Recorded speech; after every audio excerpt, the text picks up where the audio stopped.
Welcome back to Mark Holubas' vlog, everyone. Thanks for joining in on this beautiful day. Yet another glorious day. As you can see, look at the sky. Very, very dark and nasty.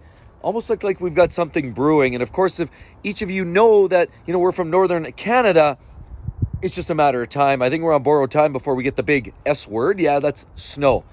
But what do we have here? We have the actual BMW X2. And I have to say, with all good things must come to an end. And I think we all kind of know that. I'm going to take this thing back. I'm basically getting rid of this. Adios. Yes, the latest news. We've enjoyed our time with this car. It's been okay. Not a lot of problems with it. I spoke of on the last video. However, it's just time to make it disappear. I'm not overly excited about it. I will say most cars with small four-cylinder engines, small displacement engines, and turbochargers with lag and lacking in displacement means usually they're pretty sluggish performers. I will say, because this uses a great transmission, makes this car actually very, very thrifty and fun to drive. So it's not a terrible car, but I will say a four-cylinder engine does not typically light my fire. And because of that, I hate to say it, I'm going to have to kiss this thing goodbye. Now, if anybody out there wants to maybe offer up possibly, an brand new M4 or M3 for a long-term loaner, I can certainly run it through its paces. But before that, I just want to mention, we're just going to get rid of this. We're taking it back to the dealer. It's going to go bye-bye. We've just had enough. I think it's just time to make it disappear. And yeah, I know you're thinking, okay, right in time for winter. Yeah, it would have been good to run through the winter. But I think, hopefully, with any luck, our Mercedes will be back in short order. And hopefully we're told that maybe within 2-3 weeks, we might actually have the C300 back in our possession. So we'll see about that. But anyway, I just want to go for a quick spin. We'll take this thing back. As we go, I really want to talk about why we even bother driving cars like this. And the very fundamental reason we even worry about driving these kind of cars. And when I say these kind of cars, I mean luxury cars. I mean the BMWs, Benzes, Audis, Jags, even step up to the Ferraris, Lamborghinis, McLarens. Why do we extend ourselves to drive cars that we know inherently are unreliable or possibly problematic or possibly very expensive to fix? I think that goes against our very fundamentals of, trying to be frugal and making right financial choices and decisions. That goes against that. It hits us in other places, not up here, but here. But let's talk about that. Let's go for a ride. So the real question is, was I wrong in saying all those hurtful things about BMW? And even if they were right, is it worth the time and the effort? Is it worth owning a luxury car? Like I said before, some of those brands that are inherently known for a lacking in reliability, but a lot of them bring other things. They bring the exciting driving experience. They bring performance. They bring looks. They bring all of those other dynamics that often the mainstream cars don't. And so we're like, if we want something a little bit different, for example, you all know I love my Jag to death. The F-Type, I still believe in that price point it's unbeatable. There's nothing like it. Yeah, you can debate an AMG GT, or possibly you step up and you start to move into other price tags like the Aston Martins. You can debate which one's actually nicer, better, slicker, cooler, whatever. You pay for that. And as you scale up, you pay for all of that. So driving this BMW has kind of made me rethink kind of the whole idea. Number one, is this BMW inherently unreliable? Are BMWs as bad and trashy as I've previously mentioned? A lot of my videos, I've kind of gone hard. I've had a lot of fun, but I've also had a lot of tough experiences in a lot of my BMWs. And it begs the question, is it even worth it? Because let's face it, it's not a hard find to move over to the Toyota world or the Honda world and find a car that is as spirited to drive and as fun to drive and even looks potentially, arguably, as good as a car like this, the BMW X2. The X2, it's a cute little car, but it's still under the fold of BMW and not everything that goes with it. Sure, if you like the name and you want to cruise it drive a car for the name, that's great, and some people do. But if you think that BMW is bringing all their essence of the driving dynamics and experience to every model, I would suggest probably not entirely. So, as I mentioned in the last video, this car has been pretty decent to drive. It's been kind of fun and spirited, all-wheel drive, makes it practical, the space, it's great, but you can do all of that with a Toyota. You can do all that with a Honda or a Lexus. The real question becomes, do I need what it delivers Do I need that?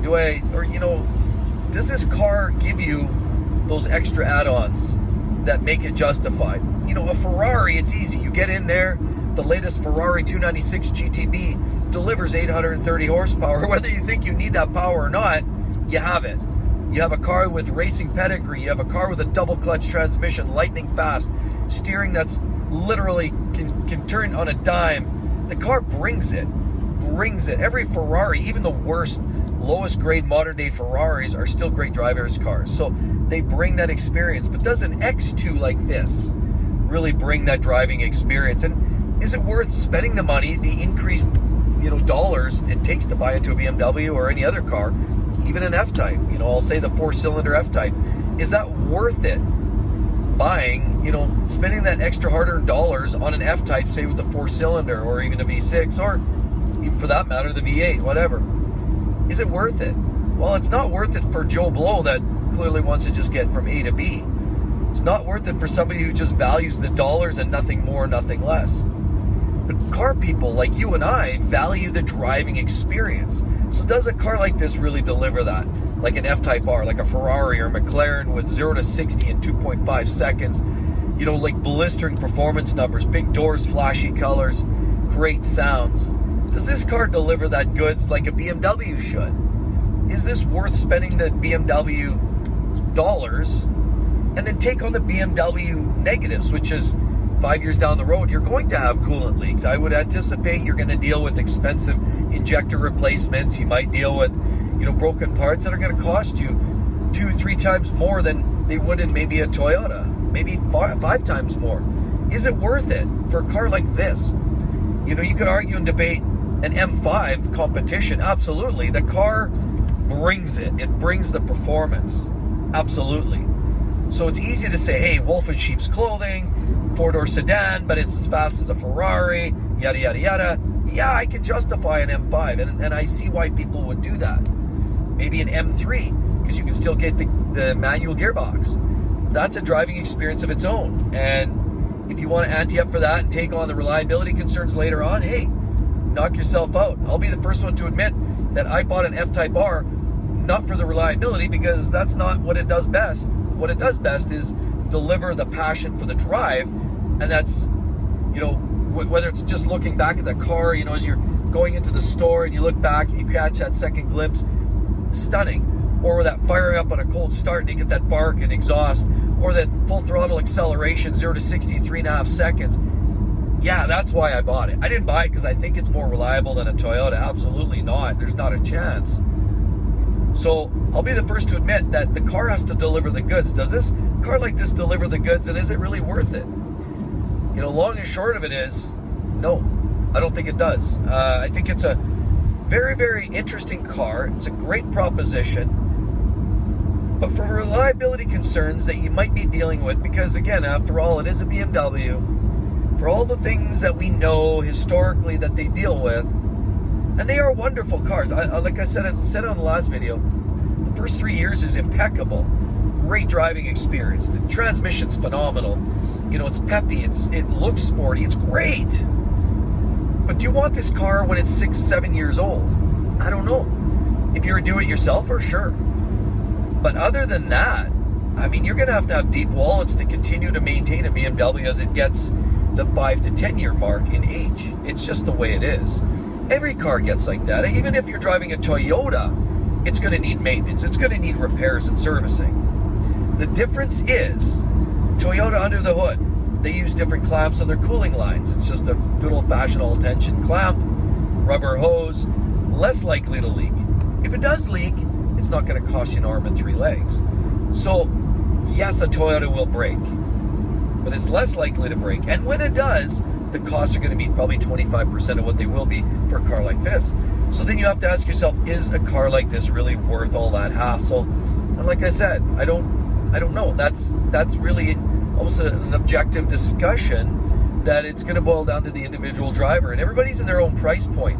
So somebody coming out of maybe a Toyota Corolla thinking, hey, I want to step up into the luxury sector, this might be a good option, sure. But if you're coming from a place where you've seen a lot of different cars and you're like, well, I just want to find something, I have a pretty solid budget, but I want to buy something that's practical, performs well, does all those things, honestly, I think you'd be better off going somewhere else. There's a lot of great cars out there. My personal opinion, would I buy another BMW?